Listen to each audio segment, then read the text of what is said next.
Good evening. Thank you for joining us this evening. My name is Dr. Regina Hill, and I'm so delighted to welcome you to the second of 3 lectures on the subject, Addressing the Soul Sickness of Racism, sponsored by the Center for Spirituality and the Division for Inclusion and Equity. Founded in 1984 with generous support from the Sisters of the Holy Cross, the Center for Spirituality offers programs that promote the engagement between faith and reason and the connection between mind, body, and spirit. A hub for scholarly and public engagement, we draw on intellectual resources in the Catholic and Christian heritage, as well as how individuals practice faith in their daily lives to develop critical conversations around contemporary religious issues, especially as they relate to women's experiences in society, the academy, and the church. In 2021, the Division for Inclusion and Equity was founded as an institutional response to achieve inclusive excellence across St. Mary's and to address the growing needs of our changing campus community. This division serves as an essential resource in furthering the college's commitment to diversity, equity, inclusion, and justice, while fostering a learning environment for all members to succeed in an increasing diverse and global society. Before we proceed with our exciting event, I cannot wait to hear Dr. Horan. We wish to acknowledge that St. Mary's College is located on sacred land. We honor the Native peoples we honor the Native peoples who have been the traditional custodians of this place for generations. We particularly recognize the Pokagon Band of Potawatomi and Miami, who have cared for this land and its resources for many generations and continue to do so today. With deep gratitude, we recognize these Native people and their cultures within our community, as well as acknowledging the land upon which we gather, pray, learn, and work. For those of you joining us via webinar live stream, please feel free to post your questions or comments using either the Q&A button at the bottom of the Zoom window or insert them in the chat. And now it is my privilege to welcome our speaker this afternoon, Dr. Dan Horan. He is a professor of philosophy, religious studies, and theology, and the director of the Center for Spirituality here at St. Mary's College in Notre Dame, Indiana. A columnist for the National Catholic Reporter, he is the author of more than 14 books. When do you have time to do everything else? Including Catholicity and Emerging Personhood, a contemporary theological anthropology, which received the 2020 First Place Award for a theology book from the Association of Catholic Publishers. Congratulations. And his 2 most recent books are titled A White Catholic's Guide to Racism and Privilege and The Way of the Franciscan, a Prayer Journey Through Lent. A specialist in systemic theology, medieval philosophy, and the history of spirituality, that just means he's smart. He is currently working on a Christology book about the divine reason for the incarnation and a book about the anti-racist and nonviolent spirituality of the monk and author Thomas Merton. Professor Horan regularly lectures across the United States and abroad. He serves on several boards, and he serves as the co-host of the Francis Effect podcast. Please welcome the busiest man in town, this side of the Mississippi River, Dr. Dan Horan.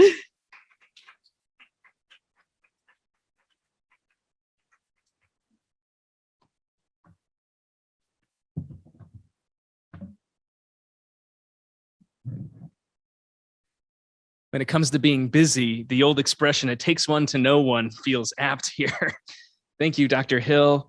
Thank you to those who are gathered physically in this space and to our friends who are joining us via the webinar through live stream. It's a real delight to be with you. In recent weeks, we have seen newly elected Virginia Governor Glenn Youngstown issue an executive order on his first day in office that forbids the teaching of, quote, inherently divisive concepts, including critical race theory, in schools. In Florida, Governor Ron DeSantis is pushing a bill that, quote, would prohibit Florida's public schools and private businesses from making people feel discomfort or guilt based on their race, sex, or national origin, and which is now making its way through the state legislature. And here in our own state of Indiana, House Bill 1134 seeks to impose a similar moratorium on discussions of any historical facts that may cause racial discomfort or guilt in Hoosier schools. As Dr. Drew Pierce, my colleague in the philosophy department here at St. Mary's, recently wrote in an Indy Star op-ed, while white guilt is not a particularly productive emotion, good teachers know that learning and growth often entails some level of discomfort. But the ultimate goal of bills like HB 1134 is not only to prevent white discomfort, it is to preserve and protect white ignorance, end quote. Virginia, Florida, and Indiana are not the only places seeking to pass such legislation. As of this week, there are 30 states with similar bills on the books, most of which are modeled on former President Trump's September 2020 executive order, which curbed the ability of government offices and contractors to engage in DEI, that's diversity, equity, and inclusion training and discussions, citing race and sex stereotyping as the predominant concern. What was really motivating the executive action, though, was a desire to dampen or silence genuine truth-telling, historical analysis, and engagement with the complexity of our collective and individual pasts and contexts, which includes the persistence of systemic racism in a society that views whiteness as supreme. The crusades against anti-racist pedagogy, resources, and knowledge more broadly has nothing to do with education, as Dr. Pierce keenly noted. It has everything to do with politics. He explains in his op-ed that these political efforts are aimed at, quote, shaping a generation of students to remain in the dark about our country's our country's legacy, of racial injustice, and thus remain amenable to the GOP's racially regressive platform, end quote. Now, President Joe Biden rescinded Trump's executive order on January 20th, 2021, which happened to be President Biden's first day in office. However, the template was already cast, and state and local governments have seized the opportunity to carry forward the baton of legally protected white comfort and supremacy. Recourse to the legal system is not a new tactic for the social, economic, and political bolstering of white people in the United States. Beginning with the oppression and genocide of Native North American peoples and the introduction of chattel slavery in the 17th century, up and through the Jim Crow era, explicit legal privileges and protections were granted to those who were identified as white in America. From the mid-20th century onward, due to signature Supreme Court decisions, it was no longer acceptable, or technically speaking, legal, to enshrine anti-Black racist laws at the local, state, and federal levels. Therefore, as philosopher Shannon Sullivan explains, when it became illegal to grant social, educational, financial, and other advantages to white people's racial advantages became more difficult to identify. Many white people thought that perhaps those advantages really had been eliminated and the new laws were working to ensure equal opportunity no matter what one's race, end quote. However, as scholars, activists, and ordinary citizens alike have observed, there continues to exist a major disparity between the way that those identified as white are viewed and treated and protected in the United States when compared with Black, Indigenous, and other people of color. This phenomenon is what has been traditionally described as white privilege. In short, to borrow a definition from the anti-racist educator Francis Kendall, white privilege is an institutional rather than personal set of benefits granted to those of us who, by race, resemble the people who hold power positions in our institutions. One of the primary privileges is having greater access to power and resources than people of color do. In other words, purely on the basis of our skin color, doors are open to us that are not open to other people. Now, I recognize that the term white privilege has become problematic in different circles and for different reasons. Among those who wish to deny the reality altogether, those predominantly white populations of people who refuse to accept their own racialization and the consequences, and indeed benefits, of being identified as white in a systematically racist society, their objection tends to rest with the premise itself. There is a refusal they have to accept that certain benefits, advantages, or privileges, or privileged treatments are bestowed upon them, both historically and concurrently, on account of their racial identity. Such folks, though not universally, are often those inclined to decry so-called reverse racism or rally against institutional and policy correctives such as affirmative action on account that overt legal structures maintaining the supremacy of whiteness in this country have been overturned. And we can think of things like court decisions like Brown versus Board of Education or the passage of the Civil Rights Act and so forth. Such folks commonly, if inaccurately, describe our society and institutions as post-racist and frequently claim that any effort to dismantle or correct for systemic racism is an affront to their own opportunities or freedoms. And yet there are still others, including some scholars and anti-racist activists, who have also raised questions about white privilege as a useful term. In this group, nobody denies the phenomenon and the real-life manifestations that white privilege seeks to describe. However, recognizing the complexity of intersecting identities and constantly shifting social locations, particularly when one considers other factors in one's identity like gender, class, sexual orientation, nation of origin, physical and mental ability, and the like, they've put their focus on whether privilege as the operative descriptor is ultimately helpful or not. Poor whites, for example, struggle to accept the reality of racial privilege when economic and social oppression is a real force in their experience, even if they might benefit from being identified as white in a systematically racist society. One can likewise imagine the kind of defensive postures adopted by white transgender persons or white disabled persons, and so on. Recent work like that of philosopher Shannon Sullivan on what she calls white priority, or even my own modest proposal of the snowplow metaphor published in my column yesterday in NCR, are attempts to introduce nomenclature that gets at the heart of the phenomenon while recognizing the manifold conceptual hurdles that privilege, the term privilege, can introduce in some conversations. Whatever we end up calling the other side of the coin of systemic racism, we are witnessing a fierce backlash from white people today, especially white people with political power, to the growing social awareness and the reality of racial injustice in this country. Many white people cannot stand to reckon with the truth that such injustice has and continues to exist, and that the history, perception, and memory of the world as they may recount it, in many ways is false. This visceral reaction, ranging from what sociologist Robin DiAngelo calls white fragility to what historian Carol Anderson names white rage, is fueling the push among white legislatures to once again codify the supremacy of whiteness into American law. The tenor of the proposed legislation across the country is one of censure, silence, erasure, and denial. It's a refusal to accept history. It is a rejection of reality. And it has one purpose: to shield white people, especially white students, from facing difficult truths about their own whiteness and the impacts of whiteness on themselves and others. So in the time that remains that I have, I want to look at what is being denied here, namely the meaning of whiteness and its impacts. And I will do this in 3 parts with what I hope is still plenty of time for some discussion. First, I want to talk about what it means to be white. Next, I will highlight some of the impacts of whiteness in our society. And finally, I wish to identify a few suggestions for white folks like me moving forward. First, what does it mean to be white? Learning about whiteness can be a startling reality for many white people because we white people in the United States have been generally raised, socialized, taught, entertained, and informed by a system that casts doubt on the existence of whiteness as a racial category, and in the rare instance in which whiteness is acknowledged, denies it has any meaningful consequence.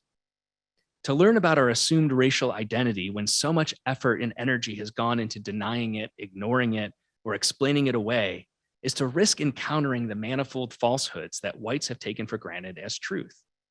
It means risking the discomfort of knowing what has been invisible to us, but plain to people of color, and to risk having to relearn a fair amount about reality and forego faulty assumptions about who we are and how we are in the world marred by inescapable racism and white supremacy. We white people are, at least at first, unreliable narrators about race. I think we need to name that from the outset. I certainly can speak for myself. However, women and men and our other siblings of color have long attested to the painful truths of racism and privilege in a white supremacist culture and narrated accurately those basic aspects of what it means to be white within such a context. They can do this because their experience at nearly every point of navigating life in a pervasively racist society is an experience of encountering subjugation, minimization, dismissal, and rejection, all against the contrast of whiteness presented as normative, which people of color have never had the privilege to overlook or ignore. When scholars and activists talk about the United States being a white supremacist nation, this is at the heart of that forceful yet true summation. Though many people assume white supremacist is a term reserved only for those who avowedly embrace the belief of white racial superiority, like racism in general, the term white supremacy is really far more nuanced. So while we usually associate white supremacy with self-avowed members of the KKK and neo-Nazi groups and other such hate groups that the Southern Poverty Law Center, you can go on their website, I highly recommend that, and look at the maps of groups where people are unapologetically white supremacists, embracing that ideology. There's another way to think about it more complexly. Because the American cultural context is one in which whiteness is presumed to be the default in all aspects of life, our society then is rightly described as one that elevates those people and things associated with whiteness while subordinating or denigrating those people or things associated with any other racial identity. I have learned and been challenged by the insightful work of many people of color who are far more reliable narrators about whiteness than even the most self-critically aware white person. And I continue to learn and be humbled by my own ignorance and deeply ingrained racism. This includes those who are self-critically aware, anti-racist white folks. I'd like to consider myself in that camp, but I realize how deeply ingrained white supremacy and systemic racism is and I'll say more about this in my own case, in our culture. But I wanted to take this opportunity, speaking of reliable narrators, to do a shout out to a very talented poet and playwright named Claudia Rankin, who is a Yale professor of law and a MacArthur Genius Grant recipient. I think that's what it's called, right? MacArthur Genius. A few years ago, she published a play called The White Card that was performed in 2018. This version of the publication came out in 2019, and I highly, highly recommend folks check it out. It's a very engrossing and captivating read. I have no direct connections here to the drama department or the arts department at St. Mary's, but I would highly encourage the tri-campus area to think about putting on this show. But it really unveils the deeply ingrained white supremacy that exists even in the experience of those who identify as anti-racist white folks. I might share a little bit more from Claudia Rankin if I have time in a moment. To put it bluntly, though, most white people in the United States do not know who we are because, as the writer James Baldwin observed, whites live a lie of their own creation and support the perpetuation of the lie of neutrality, normalcy, and supremacy by means of opposition and othering. In other words, white identity is often framed as, I am not X or I am not Y, and so on. According to this formulation, to ask, what does it mean to be white, leads to the inevitable, if oftentimes unspoken response, it means to be not Black. This is an instance of what scholars call social binaries, where individuals and groups form identities over, against, and in opposition to another group that is typically viewed by the dominant group to be lesser than and inferior. This sort of dynamic is not limited to race as the only determining category. This happens in lots of other ways. It'd be remiss of me not to acknowledge here at a women's college the reality of sexism and how gender is oftentimes deployed in this way, right? A hierarchy of othering. But it applies across the board whenever systemic oppression kind of rears its ugly head. And we can think of all the various iterations. I mentioned sexism, but we can think of all the various other isms, right, as it's often said. As the legal scholar Harlan Dalton has summarized, race exists only in relation to one another. Whiteness is meaningless in the absence of Blackness. The same holds in reverse. Moreover, race itself would be meaningless if it were not a fault line along which power, prestige, and respect are distributed. On this last point, it's worth noting that race is about meaning making in the American context. It is, on the one hand, an arbitrary system of valuation tied to appearances, perceptions, and external categories. This is what we mean when we say that race is a social construction. However, that the system is arbitrary that is, it doesn't have any objective grounding in science or anything else outside of particular social contexts, does not mean that race is unimportant or irrelevant. On the contrary, because we live in a society that places an immense amount of significance on race, it is extremely consequential for both the beneficiaries, that is, whites, and those who are harmed or disadvantaged by the same system, that is, Blacks and other people of color. Let me just give a shout out to the tech folks. If you, on the left-hand side, turn it off and on. Okay, sorry folks at home. We're still learning the tech stuff here. Skeleton crew of great volunteers. Hopefully that, I'm assuming, okay, good. I'm assuming that the camera went out. Good, because I don't want you to miss this quote. As the philosopher Charles Mills explains, this racial dichotomization was not incidental.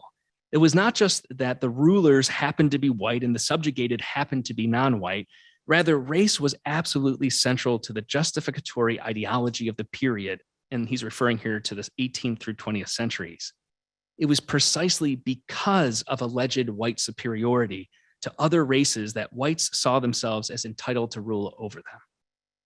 The meaning assigned to skin color or phenotype arose from a system of power, shaped in particular by the European colonization of what is today North America, beginning with the dislocation and genocide of the indigenous peoples of this land, and then the emergence of the Atlantic slave trade.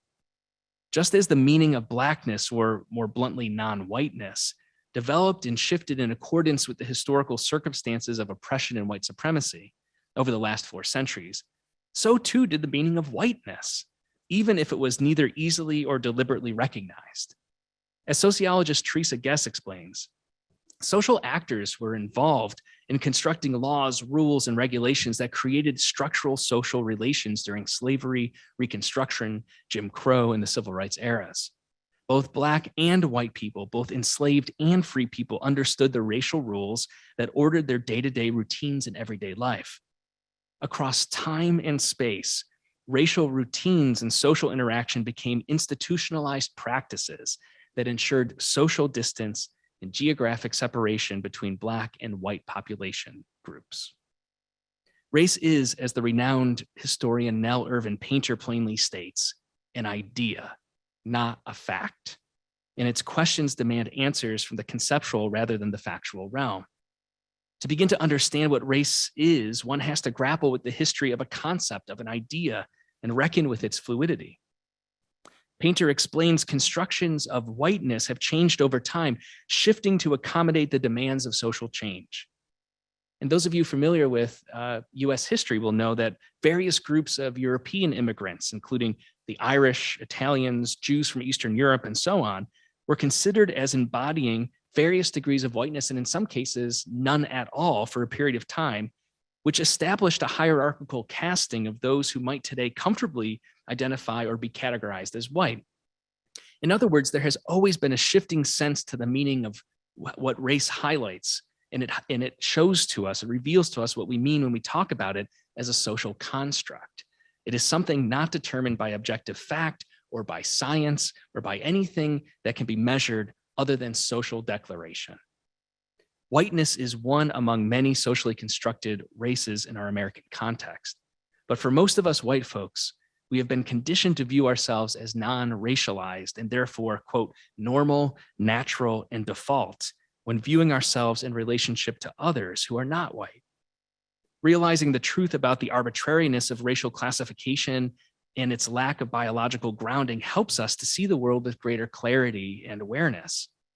If we white people allow ourselves to continue learning over time, perhaps our awareness of the meaning applied to and the consequences arising from racial categorization will increase, and our ability to recognize the two-sided coin of racial injustice and privilege will improve. That's the hope. And I have to interject here as well, and that's the contrary aim of those legislative propositions, to not engage with those realities or to actually not improve in that awareness. So what follows then in my remaining time is the possibility of seeing some of those impacts of whiteness. What are those for both those of us who are identified as white and those who are not within our society? So some impacts of whiteness.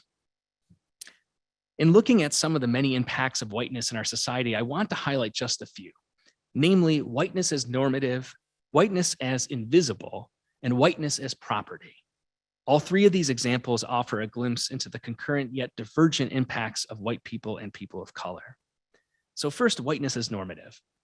Because we live in a society in which whiteness, both phenotypically, that is how people's appearance seems to others, or we could say our skin color, and culturally, whiteness understood as more than just the color of one's skin. Because whiteness in our society is considered supreme, that is the default or normal or ideal, we can say that those who are identified as white and that which is understood to be related to white culture or identity is considered then to be normative or the standard. The dynamics are binary in that oppositional identity formation arises from society assigning meaning or value to characteristics of a given racialized group. When whiteness is understood as normative or ideal, or held as supreme, this does not merely mean that there is an equal difference applied to each racialized group, as if there were a binary but positively complementary set of meanings. Instead, as with all else in the two-sided coin of racial injustice, one categorization is valued positively or desirable, while the other is valued negatively or understood to be undesirable. And we see this play out in several ways when whiteness is the positively valued racial category. So here are a few examples. Being identified as white means never having to think about one's racialized identity or self as part of a racial grouping. Conversely, being Black in the same context means being hyper-vigilant about real and perceived dynamics of whiteness in order to negotiate social settings, and sadly is also often a requirement for survival. Being identified as white means being the beneficiaries of a society that prioritizes one's comfort in a wide variety of contexts, especially when difficult topics inducing racial stress are induced. Again, see Exhibit A of those legal proposals. Conversely, being Black in the same context often means having one's feelings, history, and experience dismissed, denied, or erased, while never having one's comfort given social priority. Being identified as white means almost always fitting in and having a sense of unearned belonging or entitlement to spaces and places. Conversely, being Black in the same context often means experiencing a palpable sense of alterity and difference while being perceived as a perennial outsider or other. Being identified as white means one's experience is the presumed baseline for normalcy, acceptability, and propriety. Conversely, being Black in the same context means frequently experiencing the devaluation of cultural and historical heritage, art, and aesthetic preferences, and fashion and style choices, among others. Being identified as white means benefiting from widespread social presumptions of goodness, trustworthiness, and competence. Conversely, and disturbingly, being Black in the same context regularly results in unfounded presumptions of criminality or being perceived with suspicion. And if you have any doubts about that reality, I direct your attention to all the unarmed murders of people of color by law enforcement in this country. When we talk about a systematically racist or white supremacist society, we are always already talking about a setting in which whiteness goes unquestioned as ideal, with a tragic consequence that otherness is always positioned oppositionally and negatively. Next, whiteness as invisible. White women and men like me do not generally talk about whiteness because the dynamics that make possible the burdening and oppression of persons of color also simultaneously covers over the reality of whiteness as a racial marker within the web of relations in which we find ourselves.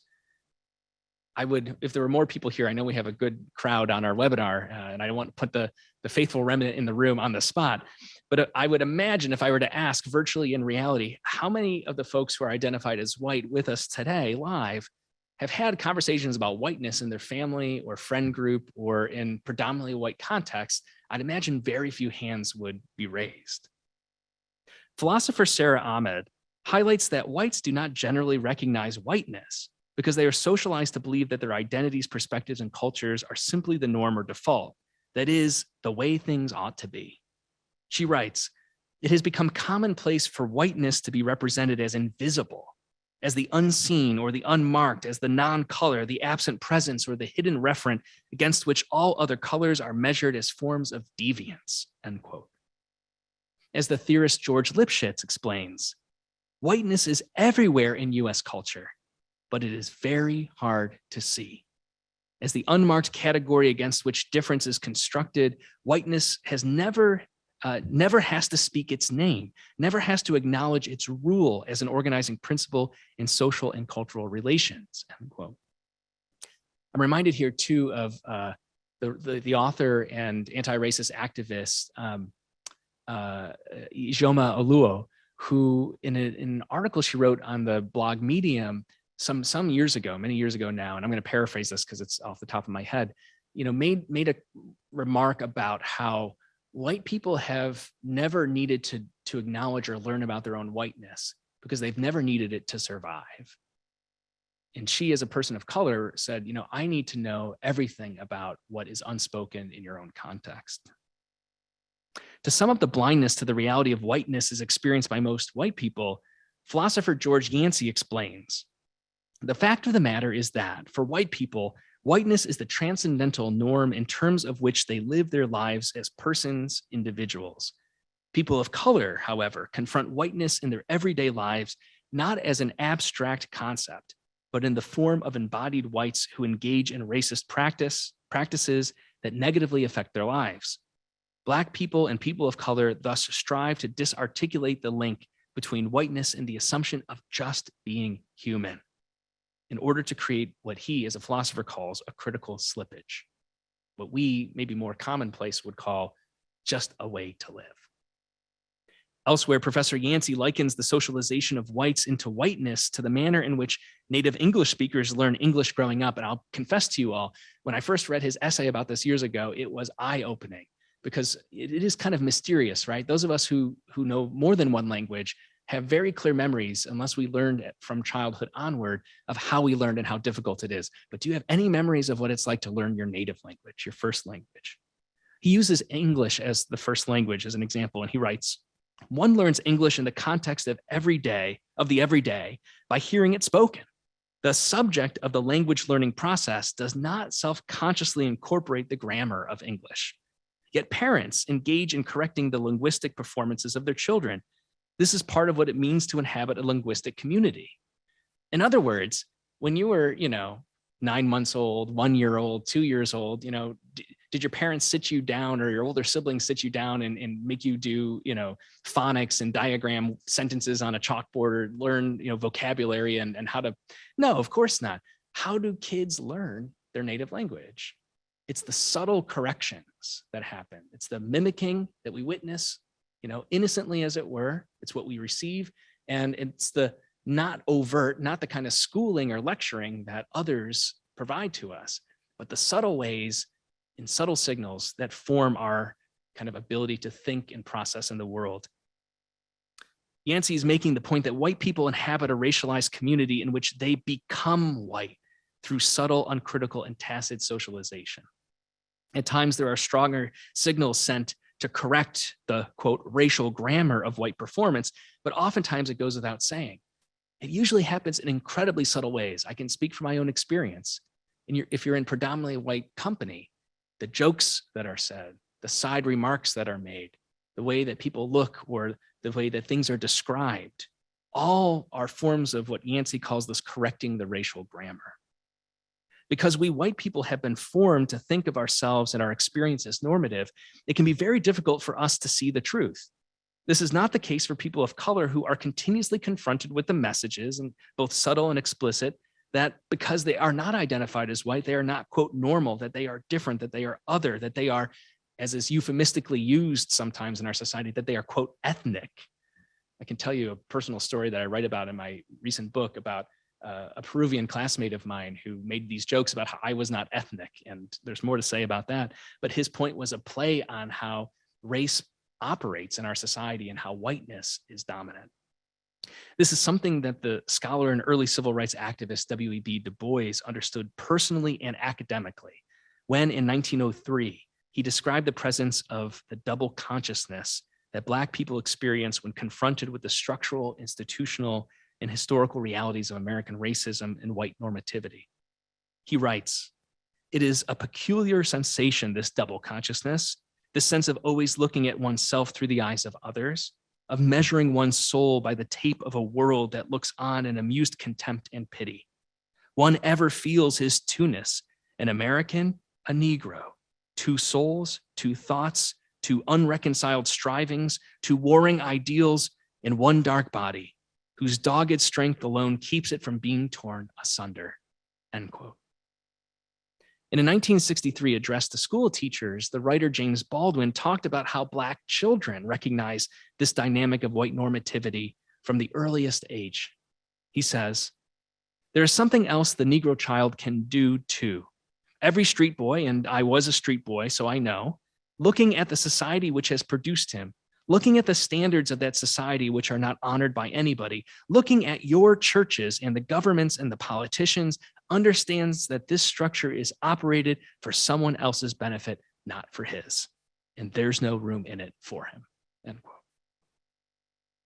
This sense of whiteness, meaning universal belonging or entitlement, is something that I've come to see with greater clarity over time, and has helped me to reckon with the fact that we live in a white supremacist culture, which presumes that my whiteness is the norm and those who look different from me are the exception or the other. Living in a racist society not only champions those aspects of my own cultural formation and worldview, my own senses of beauty, my own forms of comfort, but also makes clear that anything that does not reflect or conform to those standard norms is viewed or should be viewed and be treated as inferior or even worthless. Scholars like the sociologist Joe Fegan has described this phenomenon as the white racial frame. Fegan explains that the white racial frame is the dominant racial frame that has long legitimated, rationalized, motivated, and shaped racial oppression and inequality in this country. This white racial frame is a centuries-old worldview that has constantly involved a racial construction of social reality by white Americans, end quote. This is part of what it means when we talk about white privilege, namely that to be white in America is to be typically unaffected in any negative way from the hegemonic presence of whiteness as the social and cultural norm in nearly all aspects of shared common life. Whiteness is property. In 1993, the legal scholar Cheryl Harris published an important article in the Harvard Law Review in which she coined the phrase whiteness as property. Harris painstakingly demonstrates how the legal system in the US, from its very founding, established whiteness not only as a racial characteristic that distinguishes some people from others in an arbitrary manner, but also as a, quote, traditional form of property that bestowed on individuals categorized as white certain rights and privileges. Furthermore, these advantages were identified with the white individual such that they were always present as the personal property of that individual. In other words, if you're identified as white in a white racist society, you have that property and you carry it with you. It's non-transferable. Harris goes on to explain, she says, whiteness defined the legal status of a person as slave or free. White identity conferred tangible and economically valuable benefits, and it was jealously guarded as a valued possession, allowed only to those who met a strict standard of proof. Whiteness, she continues writing, the right to white identity as embraced by the law is property if by property one means all of a person's legal rights. Now there's a lot more to say, but I want to finish up so we can have some discussion. I'm tempted to go off script, but I'll hold on. Like other kinds of property, whiteness accrues value over a lifetime. This is another way to refer to the reality, again, of white privilege. As I mentioned earlier, the term can be somewhat misleading in that a common sense understanding of privilege would seem to suggest that white people should be able to recognize some concrete material benefits, or at least not experience, for example, fiscal hardship. But life, particularly in a racist society such as ours, is neither that simple nor that easy. We are more than just our race. As I mentioned earlier, we're also gendered and abled and intellectually variant and have a range of financial resources. This realization that identity and social context is the result of multiple complex social and power disparities requires a form of analysis, sometimes called intersectionality, because to understand a particular person's circumstances and social location requires analysis of all the intersecting social structures and dynamics that shape their experiences of the world. That said, within a racist society such as ours, one's perceived race plays a disproportionate role. One only has to think of examples like that of former President Barack Obama or Harvard history professor Henry Louis Gates Jr., both of whom are incredibly successful and intelligent and powerful men, and yet both have experienced discrimination and racist vitriol because they are also Black men. Conversely, even the poorest, the least educated, and otherwise socially disadvantaged white man will never have to endure the subtlest racist discrimination on a structural level, to be sure, or the most overt racial animus on account of his whiteness. The concept of whiteness as property articulates the material benefits that are collectively accrued to those identified as white in the United States. One of the obvious impacts of this phenomenon arising from whiteness considered supreme is the foreclosure of comparable benefits to those who are not identified as white. Over time, this results in generational material inequality, as well as the persistence of generational trauma. So in closing, I want to tie what I've presented to the theme of this series, namely addressing the soul sickness of racism. Expressed in this way, drawing from the description of the Fordham ethicist Father Brian Massengale, who coined the term soul sickness several years ago, this three-part lecture series was launched with the recognition that racism is more than just an individual, social, or institutional problem. Racism and its complement of white privilege are wisely likened to a spiritual illness. In discussing some of the impacts of whiteness, I hope to have highlighted some of the ways in which what is often experienced as invisible or not immediately consequential for those identified as white actually contributes to the great harm and oppression of people of color. In the Catholic tradition, there's a way to understand our sinful culpability beyond just discrete and deliberate actions. We call this sins of omission, or the failure to do what we ought to do. For many white people, the impacts of whiteness, especially the harmful consequences for people of color, are indeed instances of sins of omission, a failure to see clearly, to understand intentionally, to accept reality for what it is in all its unpleasant historical and contemporary truth, and then to do something about it. Likewise, in the Catholic tradition, we understand one's life journey as ongoing and akin to a pilgrimage. We are called to an ongoing and ever enduring experience of conversion and growth, which is one way to say it's never too late. My invitation to fellow white folks like me is fivefold, and this will be brief, I promise. And I am preaching to myself as much as I'm preaching to others. Let us not seek to preserve our racialized comfort over the discomforting facts of racial injustice that beckon our response. That's the simplest way to distill what's going on in our legislatures across the US right now. A preservation of our racialized comfort, not wanting to feel uncomfortable, not wanting to face reality. Let us avoid defensiveness and the temptation to dismiss, minimize, or erase the real suffering experienced by those harmed by systemic racism.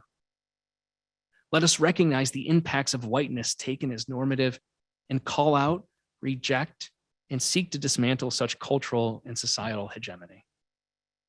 Let us open our eyes and ears and hearts to acknowledge that whiteness is a constructed racial identity that has tremendous impacts in our society and institutions, rather than close ourselves off to allow for continued invisibility. And let us work to dismantle the proprietary character of whiteness in our contexts so that greater equity, justice, and peace may abound. Education and awareness are just the beginning. And I'm grateful for all of you who are participating in our 3-week series, because this is part of why we're doing this, education and awareness. But response and action are what must follow. And I believe that is where Dr. Regina Hill will pick up next week when she addresses the theme, an anti-racist approach to allyship. So I thank you all for your attention, and I look forward to your comments and questions. Thanks.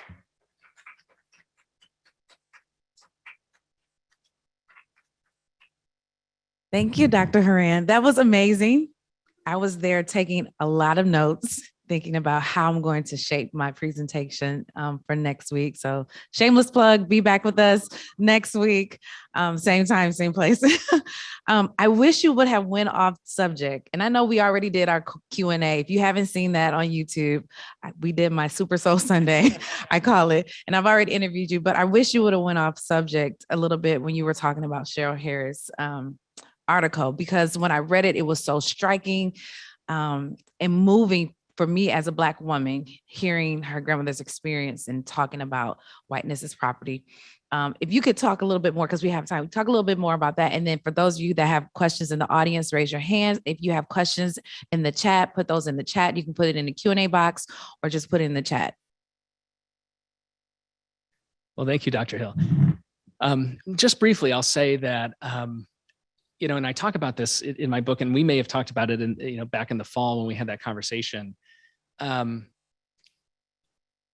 think Professor Harris's insight is deeply profound, and it's one of the most compelling ways to think about how race and whiteness in particular function in the United States. And I think something that Shannon Sullivan has in her own work, she's a white philosopher who does a lot of work on racism, race, critical whiteness, critical race theory. And she and others, particularly as we see right now with this legislative push, that there's always already a kind of legal and a shadow legal reality. And if we think about just what's officially in the books enshrined in law, that's insufficient. But the whiteness as property is the way that I thought about it most clearly for myself is the way that it's an asset that is non-fungible. I can't give it away. I can't trade it. I'm in a sense stuck with it because I'm shaped by the conditions around me. But there are real, actual, tangible results that arise from me being identified as white in this country. So the example that comes to mind, and this came in great relief, stark relief, I should say, with the murder of Ahmaud Arbery in Georgia when he was out for a run. I'm a runner. That's an experience that I love.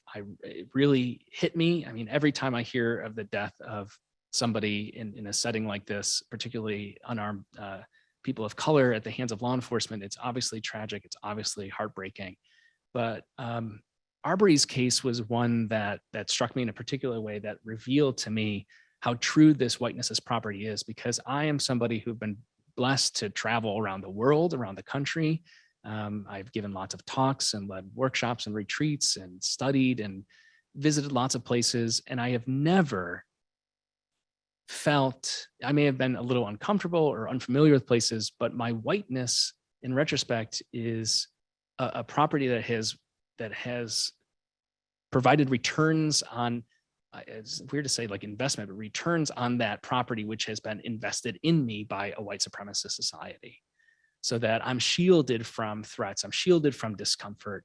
I'm shielded from the realities that other people have. And Cheryl Harris talks about, a family member who presents as white and could pass in certain settings and what that means. And it means a whole lot in different contexts and different historical eras.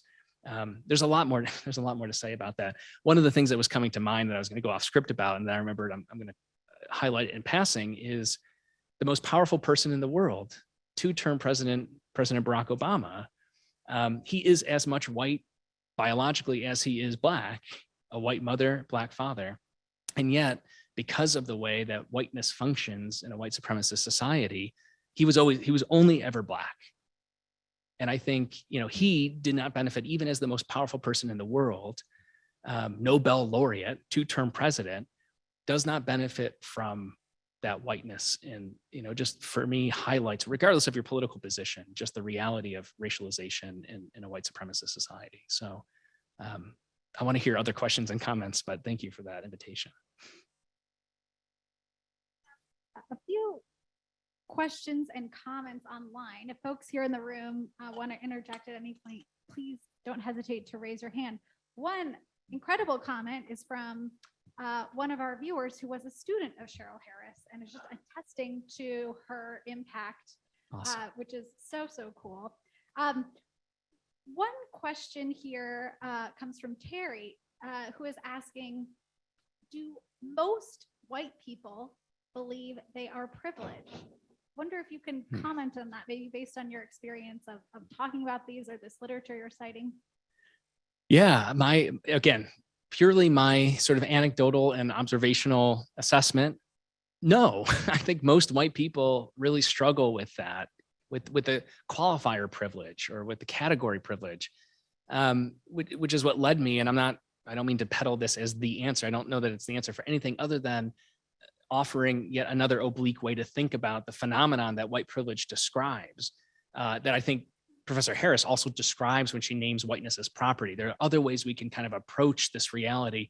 Privilege is a major hurdle for a lot of white people because of intersecting or buffeting realities that people have.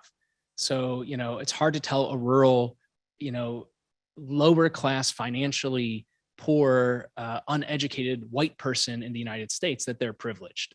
Oftentimes they say, well, where's my privilege? Where is this? The other thing that also that happens frequently with white people when white privilege comes up and there's this defensiveness or white fragility that leads to white rage, as Carol Anderson describes it, is the kind of exception that proves the rule. People will point to people like President Obama or somebody, or we mentioned Soul Sundays, Oprah Winfrey, she's a billionaire, obviously racism is over. Are you kidding me? But folks will use those exceptions. White folks will use those exceptions to kind of mitigate the hard truth. So here's where I stand, since I'll respond to that. I have come to believe that I have no problem, and those, if you're interested in reading my column that came out yesterday in National Catholic Reporter, I talk about this. I personally have no problem with the phrase white privilege. It's only because I've come to realize in time, personally, for me, Dan Horan, other ways in which I'm privileged.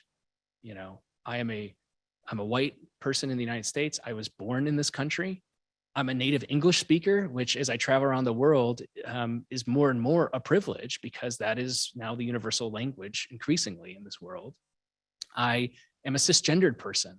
I identify with the biological sex I was assigned at birth. I am a Roman Catholic cleric. I'm a priest. That's a lot of privilege in church circles. I'm an incredibly educated person, if you haven't figured that out yet from Dr. Hill's very kind introduction. And much like all the folks who are students at St. Mary's or at Notre Dame or at Holy Cross, our education provides us with a lot of resources and privilege. And I could go on and on and on. And so when I recognize that my whiteness affects the way I move in the world and are perceived in the world, and that I experience it differently than those who don't benefit from that identity, that makes sense to me. But I've also become more and more aware, and this is where it gets tricky. It's an ongoing, I think, conversation a lot of folks are having right now, myself included, which is on the one hand, not succumbing to white comfort. I don't think it's okay that, white people don't like the term privilege, so we should just throw it out and find something that's more appealing, not to make light of it, but as seriously a concern. It's like euphemisms like you saw in the Second Iraq War, where you have enhanced interrogation techniques when you really mean torture. So we can call it whatever we want, but what is it actually that we're talking about? That's what I'm most interested in. So things like the snowplow, which I introduced, I think Professor Sullivan talks about white priority. I didn't even talk about that much in my talk, but her point is like, who gets priority? Who gets preference?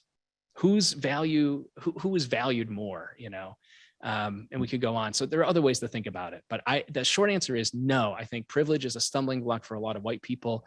And I think my invitation is for my fellow white folks is to not get defensive and to push through the discomfort, to listen to and to understand what it is we're talking about. Great questions from online, one of which I think follows nicely on this last point you made about white priority. Someone's asking how we should approach the work of addressing white privilege and white supremacy, thinking in a religious group that is predominantly white, though also has Latina and Asian women. How to do that while respecting the Latina and Asian women is the question being raised. Yeah, that is a really important question. And because I've talked about, in my presentation, how racialization in the US context is oftentimes binary. And it's usually reduced, especially since the prevalence of anti-Black racism in the US. And that is no accident when you go all the way back to 1619 onward, that it's not wrong to talk about it that way. However, the binary is not actually white and black. The binary is like white and not white. And then in the not white category, and this is where I think, the Pulitzer Prize journalist and author Isabel Wilkerson's invitation for us to consider as a metaphor caste, and her book Caste, The Source of America's Discontent or something like that, or subtitle, is an excellent book. I know not everybody finds that compelling. I think she makes a really good point where caste is about a racial hierarchy, and that in the United States, it's not just white and black. How do you make sense then of anti-Asian discrimination or anti-Latinx discrimination or what have you, in all racial groupings? And she makes this point that there's actually a spectrum, there's a range. And I think thinking about that metaphor of caste is really helpful. It's helped me, and I think that's what I would suggest to. For the sake of time, I'll just drop one more question out for you. The question is, what has blossomed in your learning of racial justice work that keeps you wanting to be engaged in this work, especially when there is a majority of people who don't want to give up their power or see what you are doing as counterproductive or just rocking the boat? I don't know. If I'm being honest, I really don't know. Folks who know me know that, I always like to ask folks, especially when I'm leading a retreat or in teaching a class, if we're talking about the Hebrew prophets in the Jewish and Christian scriptures, I always like to ask, what's your favorite prophet? It's always a good conversation starter because most people have never been asked that before. And there are these 12 minor prophets and the big ones like Ezekiel and Isaiah and Jeremiah and Moses and John the Baptist and what have you. Well, Jeremiah is somebody who's always appealed to me. And part of it is because all prophets in scripture are reluctant to take up the call that God is inviting them to. The call is always about justice and peace. The call is always about reconciliation and living rightly according to God's covenant. What I like about Jeremiah is you get the whole kind of picture of the story from the very beginning when he tries to wiggle out of it. He doesn't quite understand what's going on. God says to him, trust me, I will be there with you. I will tell you what you need to do. And then famously, if you fast forward 20 chapters, you get this scene that a lot of people know about where, Jeremiah is crying out to God, you tricked me, you duped me, Lord, I let myself be duped. And he has this sort of self-reflection, this soliloquy where he says, if I just shut up, people will stop bothering me. People will stop trolling me. People will stop hating me. People will want to associate with me again. Maybe I can find my friends again. I won't be hated or despised. And then he says, I can't shut up because your word, O Lord, is like a fire within me. It's an unquenchable fire. And I'm not claiming to be like Jeremiah. I'm just saying that inexplicability where he knows his life would be a whole lot easier, is as the questioner put it, rocking the boat, if he didn't rock the boat. And I think last week's presentation where Dr. Heller presented a lot of particularly Black women in the United States who rocked the boat for the sake of justice. It would be a lot easier for Rosa Parks and everybody else to not rock the boat. And yet, is that not, I don't know. I think the way I think about it sometimes is you can't unsee what you've seen. You can't unknow what you've learned. The question is, what are you going to do about it? And I have a lot to learn. I have a lot more to see. I have a lot to change. I have a lot of work to do. And it's my hope, I'll give two things because I know Dr. Hill's ready to land the plane of our presentation here. But one is that Francis of Assisi, I'm a Franciscan friar, and Francis of Assisi famously said near the end of his life that the Lord had shown him what is his to do. May the Lord show you what is yours. In other words, that God doesn't make sort of one size fits all vocations. And I've always loved that. And how I understand it in this case is like, I don't know what everybody else's role is, but I feel for some inexplicable reason very convicted that part of what I'm called to do, at least at this moment in time, is to speak to other white folks like me. I'm not the only one to do it. I'm not the first person to do it. And God willing, I won't be the last. But that's where I feel, to the questioner's phrasing, the kind of blossoming of this awareness, where it's less of blossoming sounds nice. It's more of like a Jeremiah kind of fire that I sometimes wish was not there. But I want to close. I don't want to have the last word. And I think I have the opportunity to do another shout out to Claudia Rankin, the poet and playwright. In what year did this come out? 2014. She had a book of prose poetry called Citizen, an American Lyric, that went on to win several awards. It's a very, very powerful book. I highly recommend it. It's organized into several parts, and in some of the parts, they're not exactly chapters. Some of the sections, there are just these kind of one-page stories, narratives, anecdotes, little vignettes. And there's one that haunts me every time I read it, and I want to share it because it's a reminder to me of just how insidious racism and white supremacy is in this country, and that even those who are white people in particular, who are anti-racist activists, who are not afraid of the discomfort of the hard truths, we can still trip up. We can still be sort of sold out by our white racism. And so she tells this is the story. I'm just going to read it as is, and I'm going to let that be the last word. The new therapist specializes in trauma counseling. You have only ever spoken on the phone. Her house has a side gate that leads to a back entrance she uses for patients. You walk down a path bordered on both sides with deer grass and rosemary to the gate, which turns out to be locked. At the front door, the bell is a small round disc that you press firmly. When the door finally opens, the woman standing there yells at the top of her lungs, "Get away from my house! What are you doing in my yard?" It's as if a wounded Doberman Pinscher or a German Shepherd has gained the power of speech. And though you back up a few steps, you manage to tell her you have an appointment. You have an appointment? She spits back. Then she pauses. Everything pauses. "Oh," she says, followed by, "Oh, yes, that's right. I am sorry. I am so sorry. So sorry."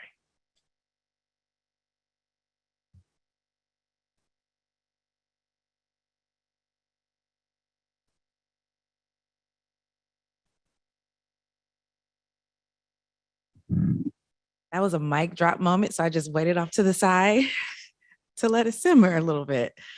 Thank you so much, Dr. Dan Horan. I'm so grateful for being a partner with you in not only this series, but in the line of work that we do.